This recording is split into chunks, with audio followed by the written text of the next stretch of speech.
Hi, guys. Welcome to Real Food Recovery. We are here for another exciting episode with a fun special guest. But first, I must say hello to Jamie. How's it going, sister? Hi, glad to be here. Very glad to have our guest here with us today. This is an infinitely interesting topic for me and in my recovery from my eating disorder, lifelong eating disorder. I am very excited to introduce Mikala Jamison. She's an award-winning journalist, editor, essayist who often writes about body image, body changes, eating disorder recovery, and getting strong in more ways than one.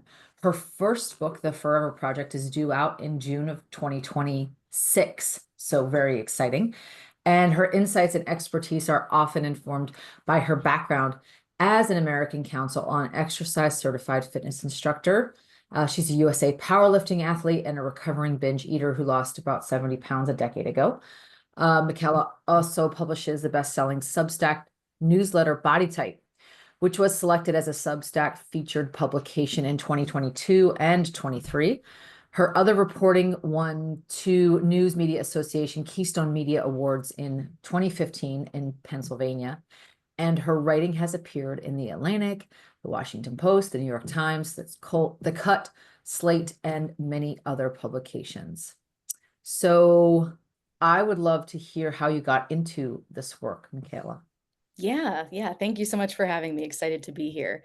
My writing work, from the very beginning of my career, I was a journalist. I worked in a few different newsrooms, and I was a freelance writer outside of those newsrooms. And then also when I left journalism, now I work in communications. I'm in the DC area, so I have a federal government job like so many other people here.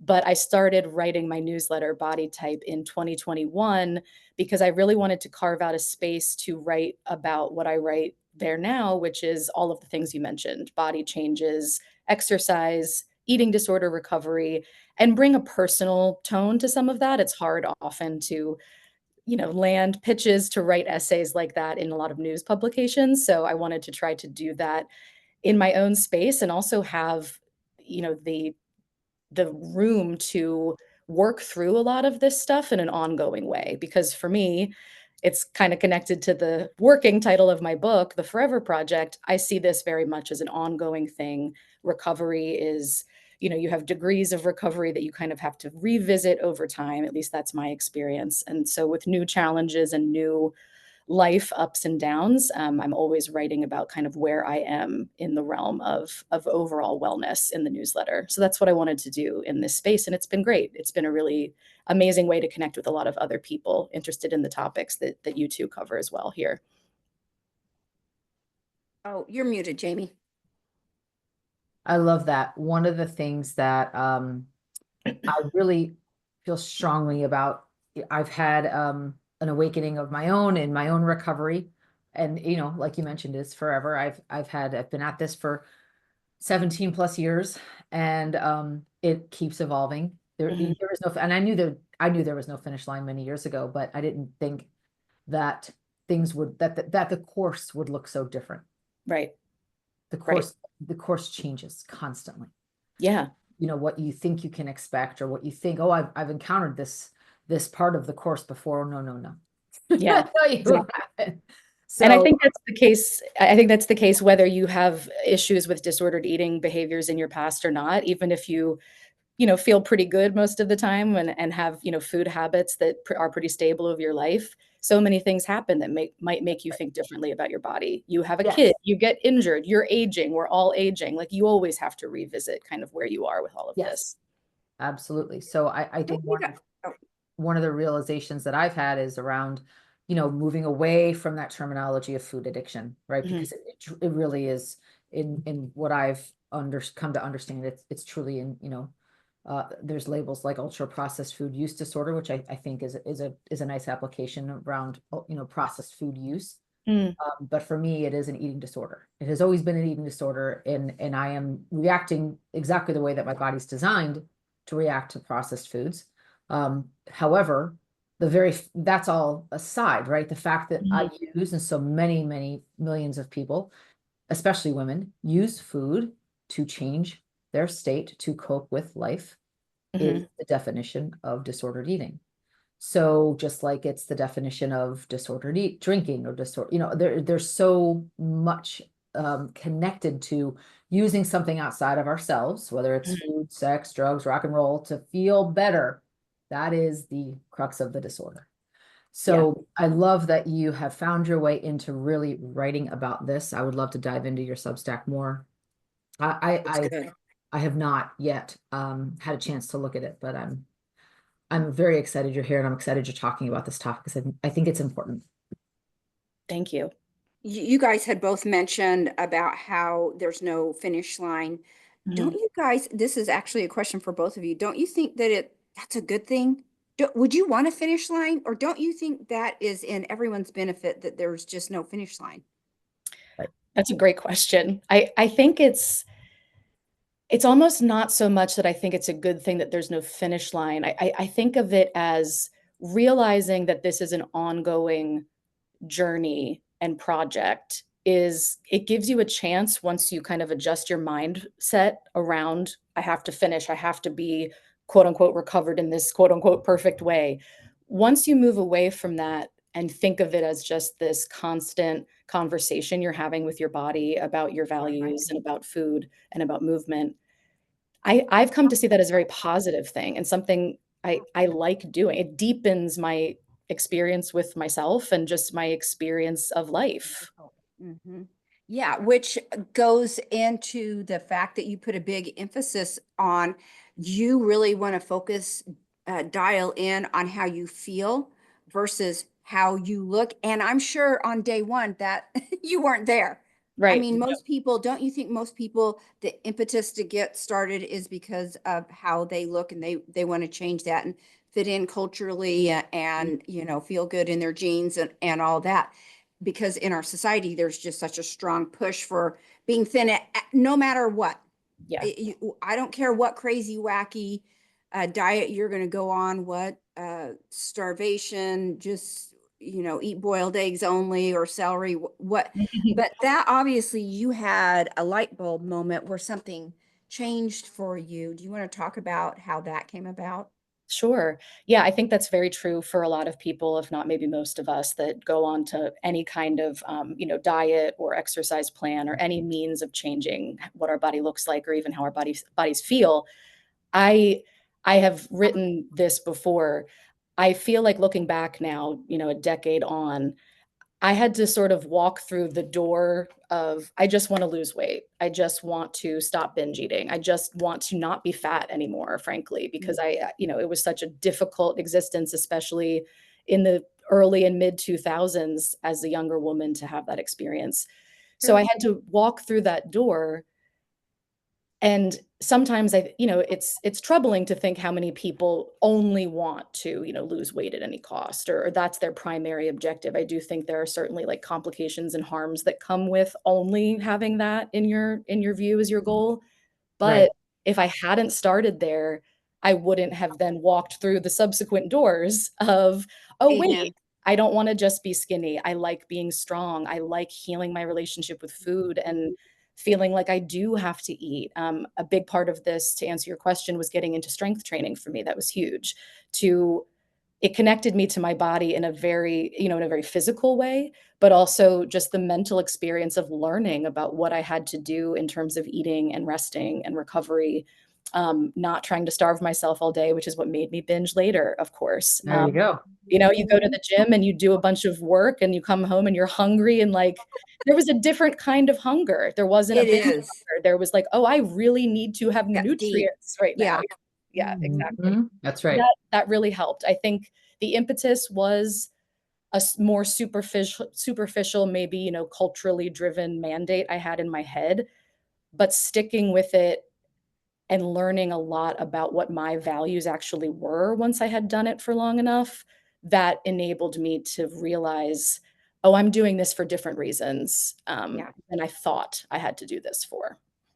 Yeah, I love that because Jamie and I just finished writing a book that just came out last week. By the time this airs, it'll be Oh, wonderful. out of, yeah, real food recovery. If food Mhm. isn't the answer, what's the question?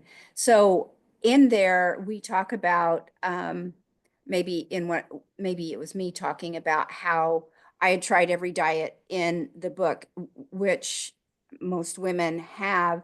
Right. But the one thing, the payoff to that was that things just didn't keep working, but I still had these goals. It kind of pushed me a little bit to start changing my thinking. So that was the silver lining. And it sounds like that was a little bit for you Yeah. too, that you still had goals. So Mhm. in one sense, it wasn't the worst thing that I ever did. It just, I took the long way around to get to Yes. where I needed to be. Exactly. I don't think anyone would have been able to tell me, and I'm not sure that anyone could tell anyone, "Hey, don't do this for the reason you currently want to do this." People have to come to things on their own sometimes. Agree.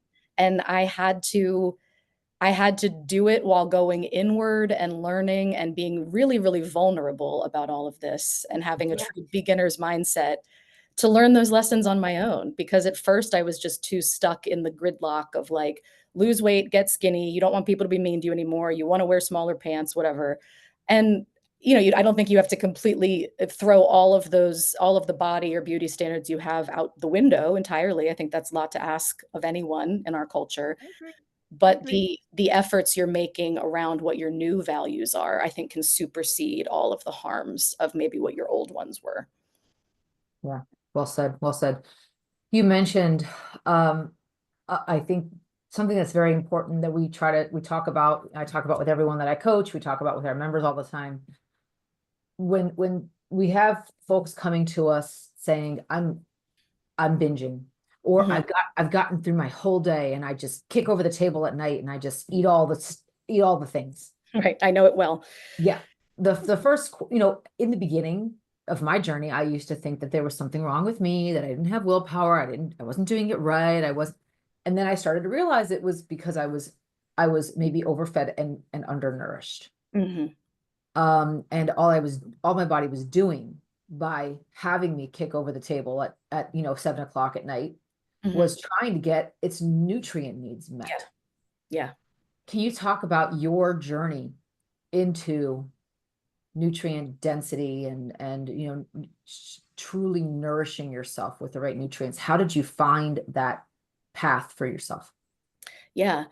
I think that when I started working out, again, it was very like, okay, exercise is what I have to do to lose weight and to be quote unquote healthy. I had no healthy was just like the thing that everyone from my doctor to my mom to teachers in school, yeah, just be healthy. But what does that actually mean? Mhm. So, I'm going to the gym. I'm realizing that I like strength training. My body seems well suited to it. People in my family, my mom always lifted weights at the gym. And when I was younger, I was like, I don't care. I'm not into that. And then eventually kind of found like, oh, maybe there's kind of a like a genetic predisposition in my muscles and my body shape Yes. that makes me good for this. But Yes.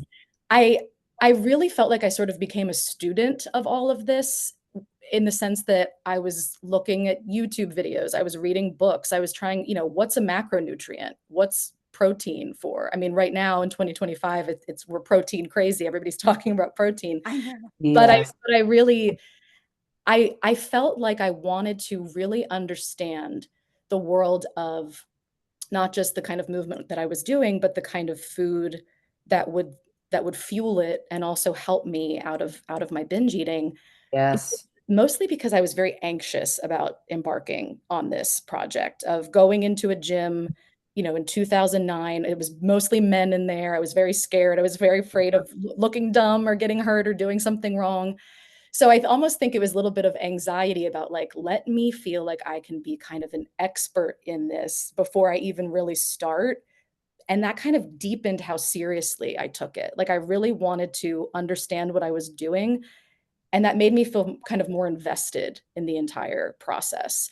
And so, with the therapy that I was in for binge eating, I was also talking to my therapist about this and about the thing that you just said, Jamie. Like, I believe at one point she just asked me, what are the kinds of things that you're eating?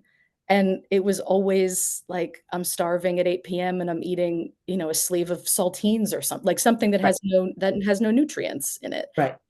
So it really was learning that not only did I not have to starve myself to lose body fat if that's what I wanted to do, but I had to eat to make the workouts that I was doing worth it, frankly. Like Yeah, at the that's end of right. the day, it's like, do I really want to have done all this work, studied for the gym, go work out next to guys, kind of anxious the whole time at first, and then not nourish that process? It just felt Right. like a waste. So That's I right. just had to learn necessarily about what was involved in this process, and then it became so obvious once I started learning about it. Yes, beautiful. How do you think, I love that, you speak about your body as, a body that's very capable, physically capable of building muscle. I have that same kind of physique. I'm, I don't know if these are still used today, the terms, but my body type is an endomorph. So Mm, I'm very good at putting on fat, but I'm also very good at putting on muscle, right. something that comes easily. Hmm. Um, and it's so interesting because in my health journey, the last 18 months, I've Hmm. not been able to lift. I've not, very, very rarely. Yeah. Um, and it's fascinating because all of the scans that I do, my muscle does not go away. Yeah. I've been able to keep my muscle almost, I think like maybe I've lost 1% muscle mass, Mm, which is fascinating. insane.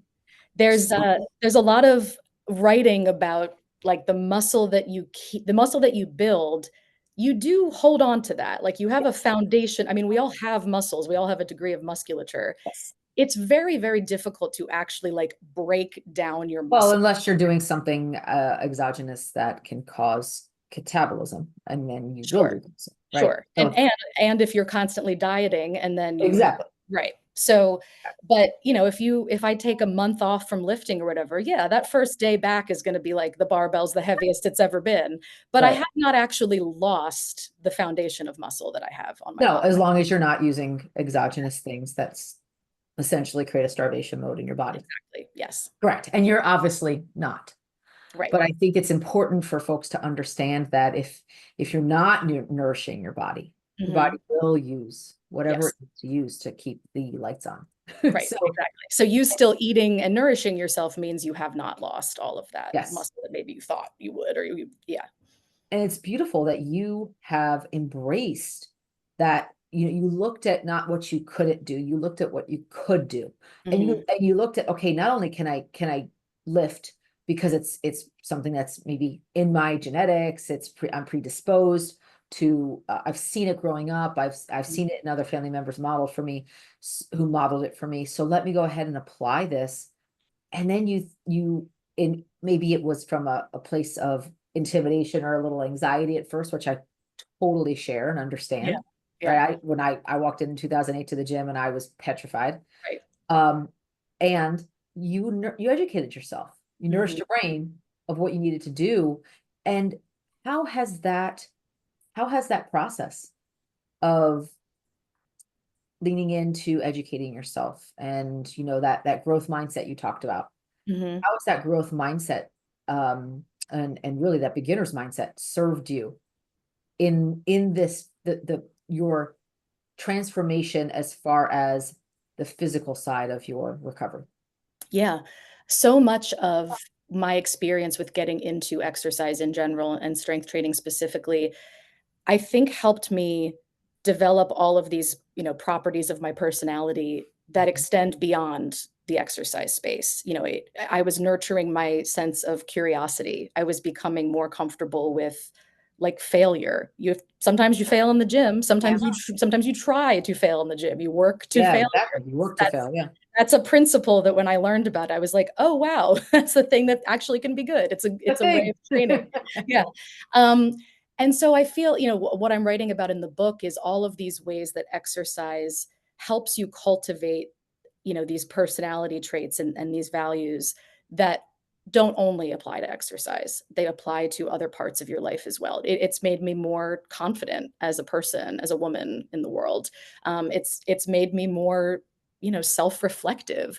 And so in terms of my physical self, I would say the main thing is that there's much less of a feeling of self-punishing or self-criticism. If I have a day where I feel like my eating is not on track, or I didn't, get good sleep, or I'm just, I'm not firing on all cylinders like I might want to, Mhm. I think in the past, I would be, steeped in shame about that, or I would hit the gym the next day and just go, 100, miles an hour to just try to make up for what I thought I had missed or where I felt I had failed. Well And said. now I just think of this so much as just a process, especially with strength training. Like you just come to recognize that you can't be firing on all cylinders every single workout. You can't be Yeah. lifting 1 rep max every day. You can't be sprinting Shouldn't be, every you're day. not meant to. There you Yeah, go. you're not meant to. So I learned so much about exactly how the physical side of exercise really does work. And when your body is making you rest, is making you eat, is making you get good sleep, and it's kind of just Listen, necessarily these things will happen. listen to it. Yeah, I love how you said, you just cannot kill it to the extreme every single time you go in there.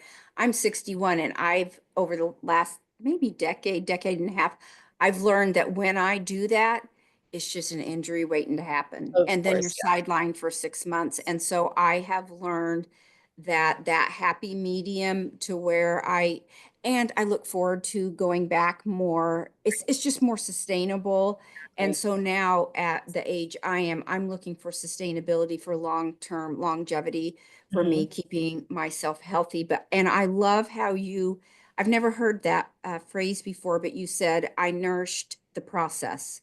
mhm, And so that kind of takes every aspect of it in the food, the sleep, the movement, the spirituality. Those are our four cornerstones of our program at RFR. And when it comes to food, we specifically do not tell people what to eat because mhm, most programs are like, okay, what's my menu? What's my list right. of do's and don'ts? Yeah. But we just say single ingredient food is whatever you want to do with that. If Mhm. you're anywhere on the addiction spectrum, then single ingredient foods is going to be your safest bet when you're going into recovery. And so, do you want to talk a little bit about where you lie with nourishment as far as food? We've talked Mhm, about that a little bit. mhm. And what would you consider normal? Because not everybody sees the single ingredient the same, Mhm. and not everybody believes in complete abstinence. So, do you want to talk a little bit about where you fall in line with all of that? Sure. I love that you give people a framework for thinking about this, and I think that that's what so many people crave, right? Like whether they're doing the thing where they want the very strict menu or they want just some kind of guidance, like what you said about one ingredient. I think especially at first when you're a beginner to any element of this, a lot of us don't know what we're doing. Like, just tell us, Right. just I give know. us Yeah. give us the A lot of plan. people do. Right. Just give me a sheet. Yep, Where's the printout sheet of what I'm having for breakfast, lunch, and dinner, and exactly. what's my snack, and what time do I need to do it? Right, and I think that's very normal and expected because you have to put a lot of, thought work and labor into making decisions all day long about what you eat or how you're gonna go work out. Totally. And so I Totally. understand busy people and people that are overwhelmed by this process, just tell me what to do. As far Hmm. as food, I do think I feel that there are most of the time, I really thrive with a sense of structure. Like, I really do want to have a sense of the foods that I know feel good for me, that feel like they fuel my workouts, that help me not feel sluggish, that don't send me into a binge spiral. I like having some parameters around what I eat. Hmm.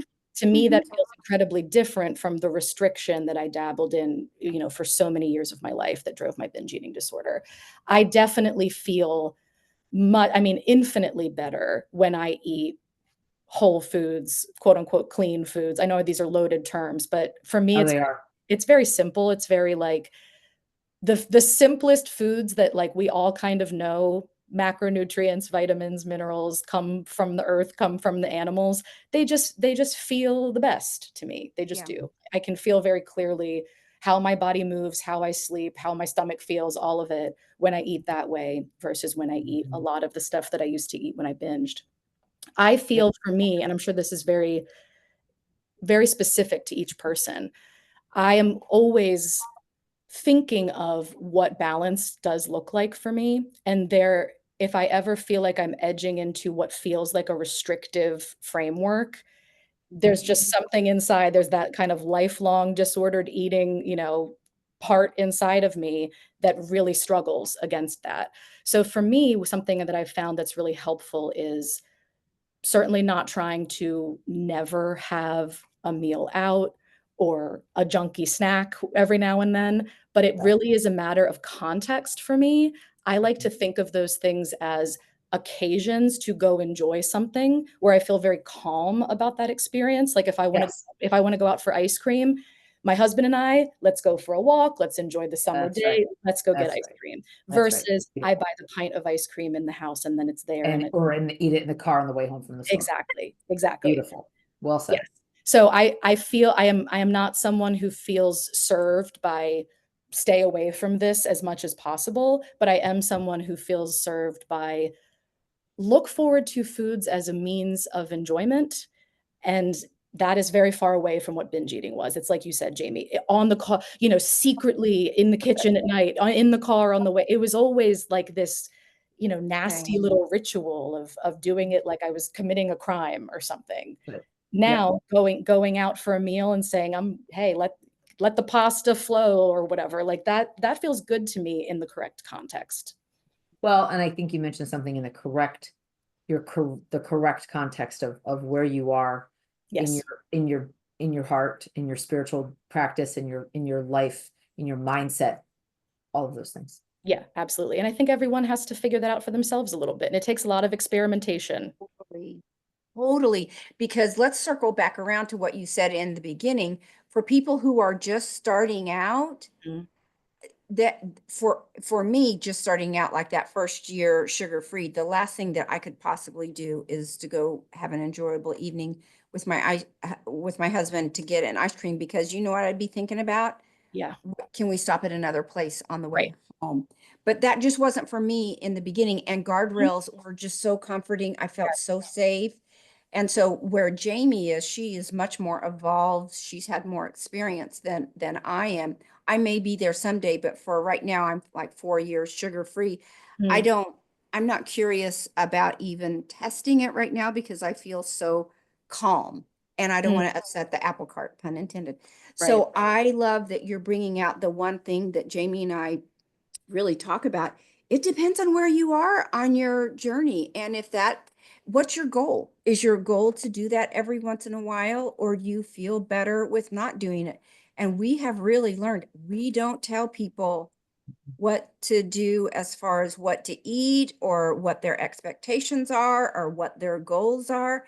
And the only way to figure that out is it's kind of, you said it, is you're going to have to experiment and see if going to get an ice cream turns into a Mm, slippery slope and you're all of a sudden in a 2 week binge from it. Okay, maybe we do a different activity.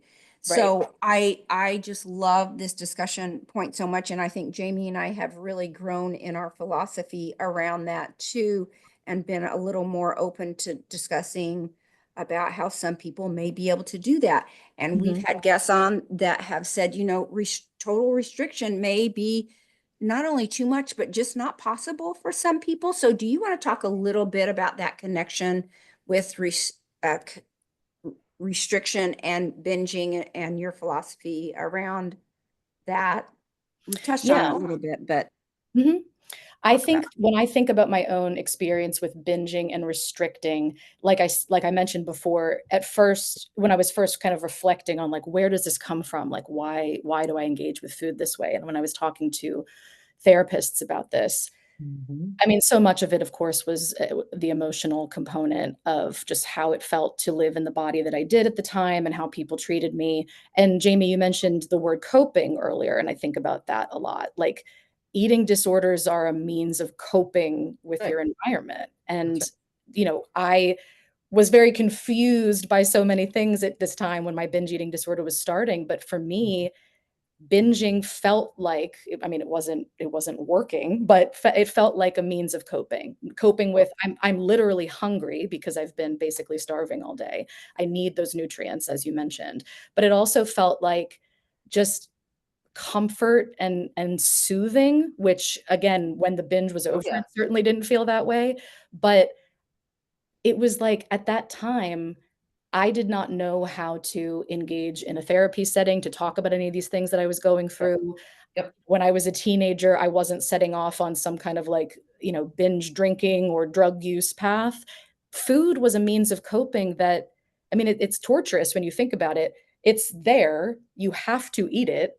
And like my own mom, like she would talk about like, oh, I'm just gonna have a little binge tonight, like eating candy, like not binge as I would think about it, but like almost this playful term. Like women just Yeah. have to have little binges. So, and that's a whole other conversation, and I'm writing about it in the book. But it's kind of like, well, food is a thing that is here. There's no like rules around it. It's not a criminal act to eat too much food. So it was the tool that I used at the time to cope. Beautiful. Yes. And the restriction part of it, it's a vicious cycle because then the next morning, what do I do? Oh, I can't eat. I'm just not gonna eat today. Mhm. And so, like I said, with working out, at first, learning to eat enough was very scary. And so, Paige, when you talk about people wanting, like, just give me the structure, give me the menu, give me the plan, like you said, it's so comfortable to just, okay, it's not scary because I'm doing what the plan says. I'm doing it right.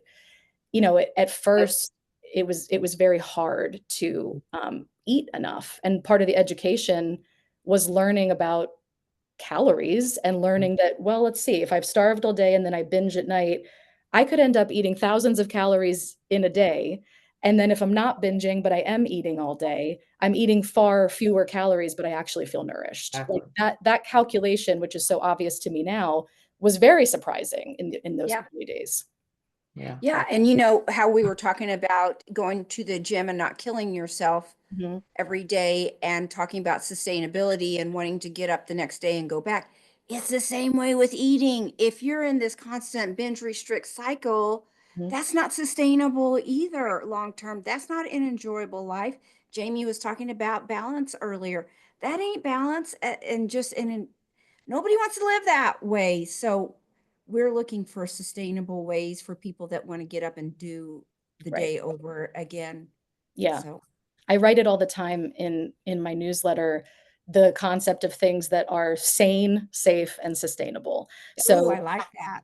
to me, it's and again, this might be different for everyone, different contexts. We all have our own, backgrounds with all of this stuff, but I was always searching and continue to keep in mind, like, yes, what feels sustainable, I can continue to do this, forever, but Mhm. also like what feels sane. Like to me, it does not feel sane to imagine not going out for a restaurant meal for 6 months straight or something. That's just not really part of how I am.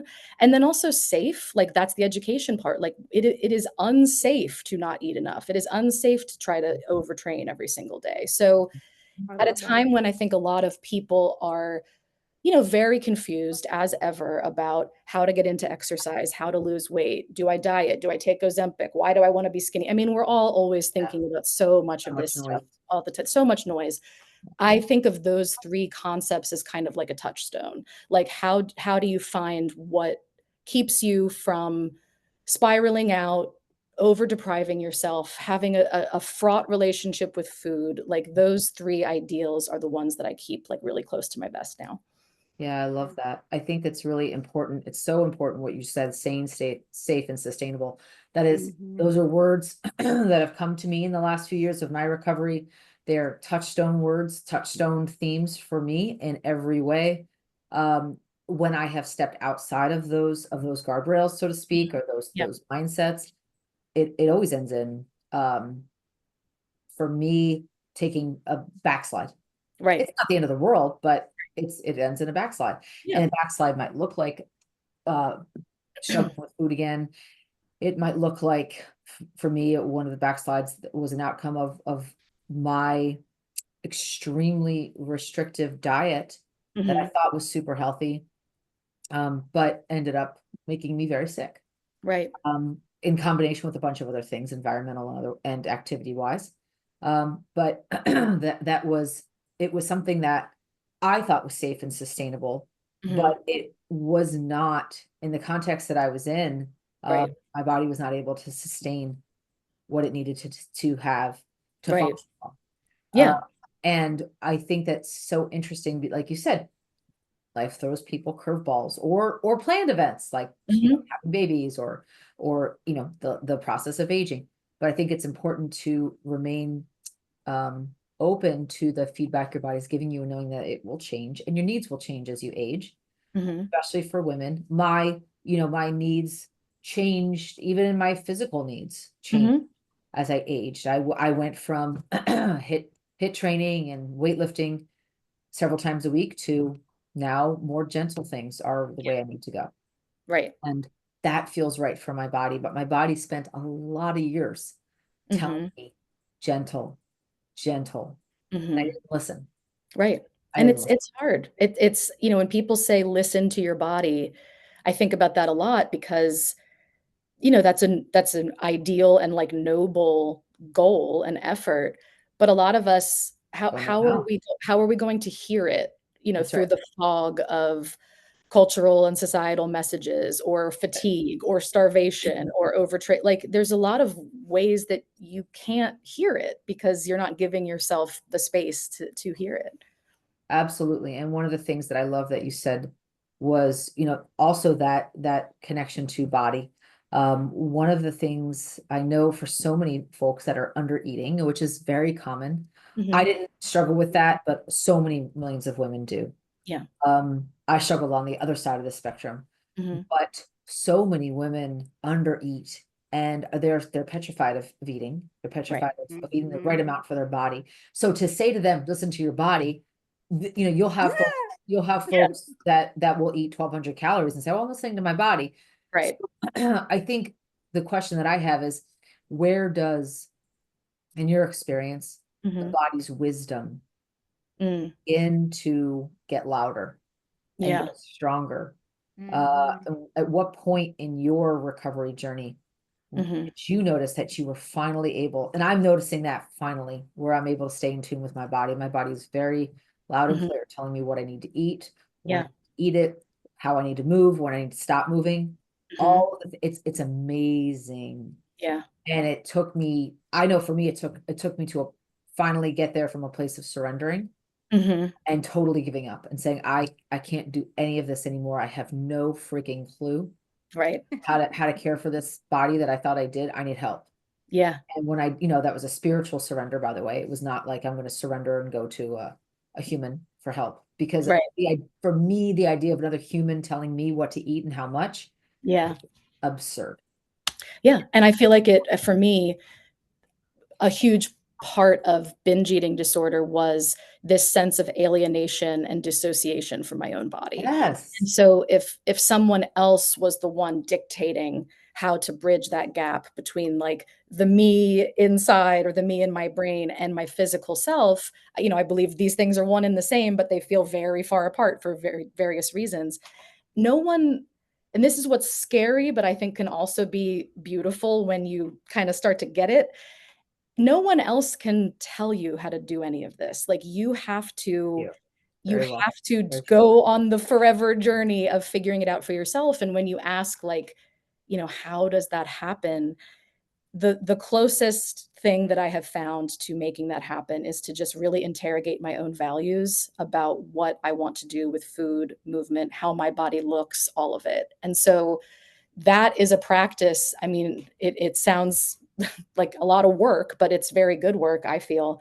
Totally. Like writing down, like, okay, what are like the 5 things I care about in terms of how I want to move, how I want to eat, how I want to look, how I want to rest, socialize, whatever. Because if you're very honest with yourself, and some of the things on that list are like, I want to be able to go out for drinks sometimes. I want to be able to, not have to work out every single day. Just take a look at the landscape of like what you really feel like you want. And if there are things that you want that require your behaviors to be different than they are now, it's kind of up to you to decide if it's worth the effort, the sacrifice, the whatever might be involved or not, because maybe it won't be. Like maybe if you're saying to yourself, I really want to lose 30 pounds, like why do you want that? I had to do a lot of that kind of asking, like, is that actually what I want? Or do I just have this idea that like everything will be better when I realize that? Because I'll tell you what, everything that I did that had the concurrent effect of losing weight, changing my body recomposition, everything that I did, those were the things that are the longest lasting and the most meaningful. What I learned about my body, my strength, my healing with food, the weight loss itself was not the thing. Weight loss itself in many ways brings up new bodily anxieties, new just screwing with your head, like Totally. people are weird to you, you don't Yeah. recognize yourself. I mean, weight loss is a very fraught thing. It's not just like sunshines And then anxious about what if I regain it? What's going to happen? yeah. What's going to happen? Oh, totally. It's Like you're you right. just have like hyper vigilance about your body. So if you are not also realizing these other things that come from the means of weight loss, potentially, the weight loss itself, you're just always going to be Like obsessed with it, in my experience. it's a hollow Yes. victim. Yes, exactly. Well said. Yeah, I love this conversation. We talk a lot at RFR about how our beliefs form our identity, our identity form our behaviors, and our behaviors form our habits. So reaching these goals that you were talking about as far as figuring out who you are and what you really want, do you want to talk about habits a little bit and Mhm. how that plays into getting to where you want to be? Because I don't know that we can achieve the success we want to without specific habits in our life. I mean, it Mhm. takes discipline to achieve goals and be successful. So do you want to talk about where habits have played into your journey? Yeah, absolutely. I wrote a post in the newsletter not that long ago about how looking back at when I first started getting into exercise, changing my habits, going to therapy, all the things that I did that changed my life so much, I had it incredibly easy. I was living in a super walkable city, and the gym was across the street, the grocery store was across the street. My now husband had been working out for years, so he kind of was like my free trainer, didn't have kids, had disposable income, had all the time in the world. Like, list a privilege, and I had it, right? So I think it's important to consider that, because when people have asked me before how I got into all of this or how I had this big change, the how was like very simple for me.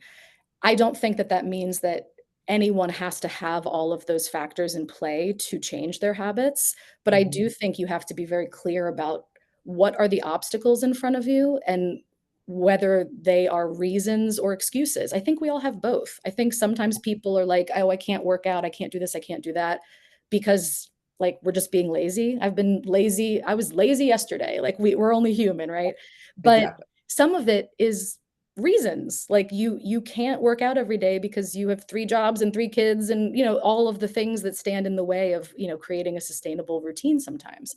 So I think when it comes to habit change, again, I think there is a process that I feel people have to go through where they look at truly like what is in front of them in terms of schedule, the reasons that the obstacles are there, where things are. Is the gym close? Is the grocery store close? When can you go to the grocery store? Can you go to a therapist? Like, look at that landscape, because if you're not going to find the place to build those habits in if you just try to wing it, in my experience. It really has to be like plan out how these habits are going to happen. It's like New Year's resolutions. If you say, I want to be healthier, period.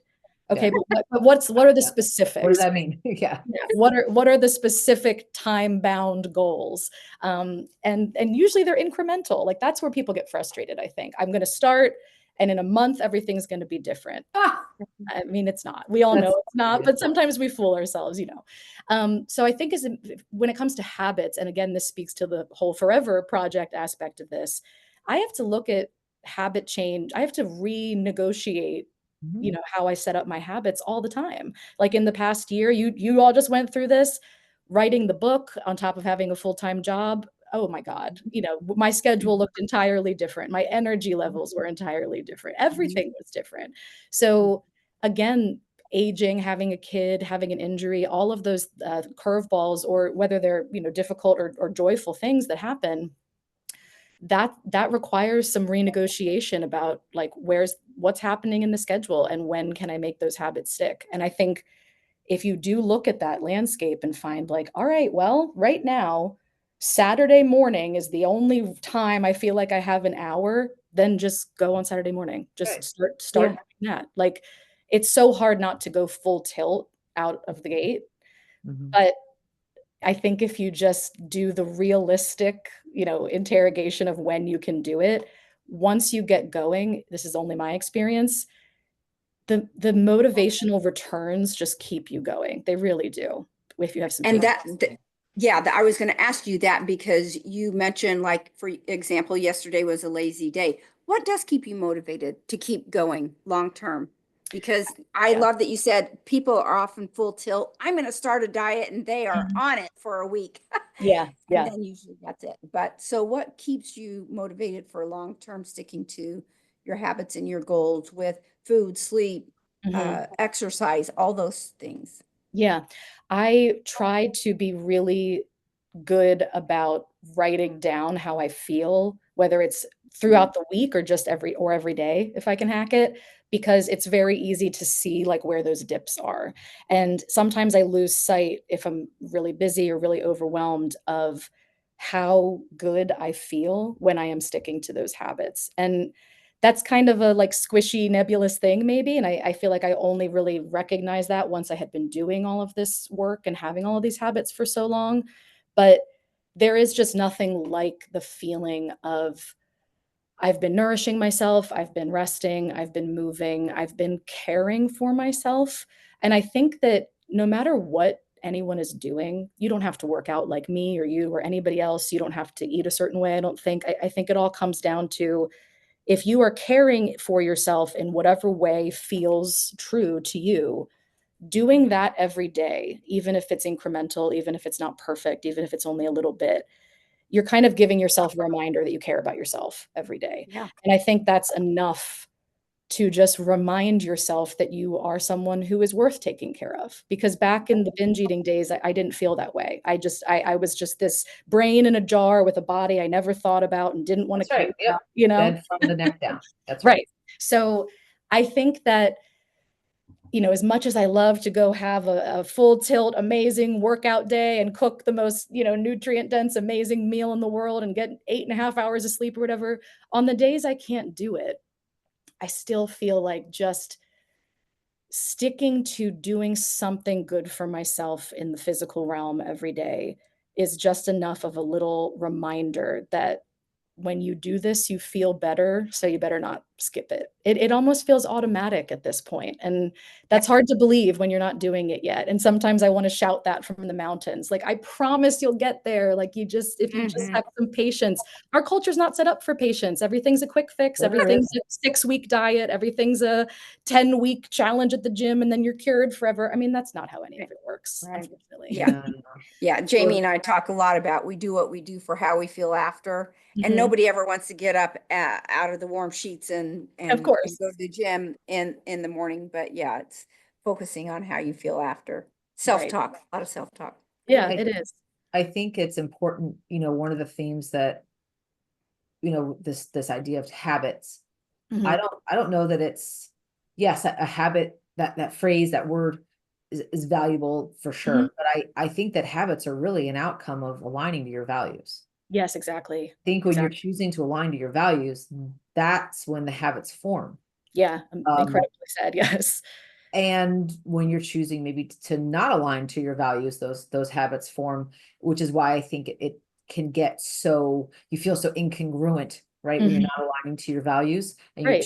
if you're choosing, like, let's say, that a certain, from in my case with autoimmunity, there are certain Mhm. foods that really make my body hurt.